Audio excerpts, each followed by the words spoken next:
The ousted leader of Venezuela and his wife today appeared in a New York courtroom. Both pleaded not guilty days after the U.S. military and law enforcement officers swooped in under the cover of darkness for a surprise snatch and grab that shocked the world. Both Nicolas Maduro and his wife now face federal drug and weapons charges in the U.S. Communities across the U.S. and in Latin America have both hailed and condemned the capture.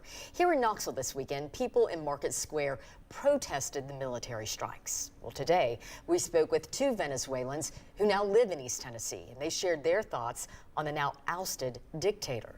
10 News anchor Shay Smith joining us now. And Shay, the people you spoke with today, they have very clear opinions. They definitely do, John and Robin. For many Venezuelans living in East Tennessee, this news is deeply personal. They say Maduro's rule forced millions of people to flee, including their own families. The two men I spoke to say they believe his capture could be the first step toward justice and democracy.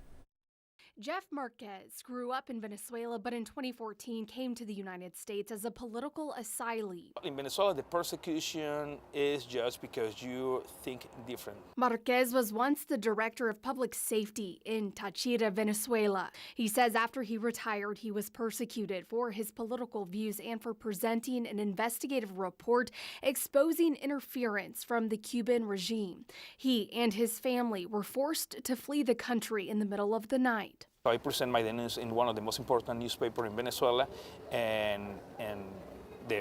so I was declared enemy by the government, so the government started persecution against me, my family. Carlos Lopez says his mother made the decision to leave Venezuela in the late 90s when Hugo Chavez was in power. She said, "This is not the place that my sons need to be raised." Both men say for years, Venezuelans have been terrorized by the Chavez and Maduro regimes. What was one of the richest countries in Latin America became one of the poorest during the last two presidencies.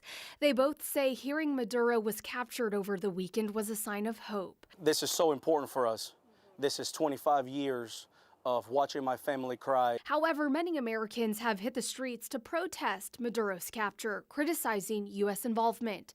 But Jeff says some of those protesters just don't understand the life Venezuelans have been forced to live for decades. They don't know how my family lives in Venezuela. They don't know how my 32 friends in jail are surviving. You weren't there with us. You weren't in.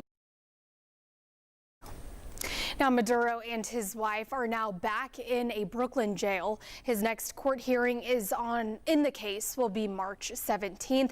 President Donald Trump says the U.S. is in charge of Venezuela and is warning its interim leader to cooperate. All right, Shay, thank you.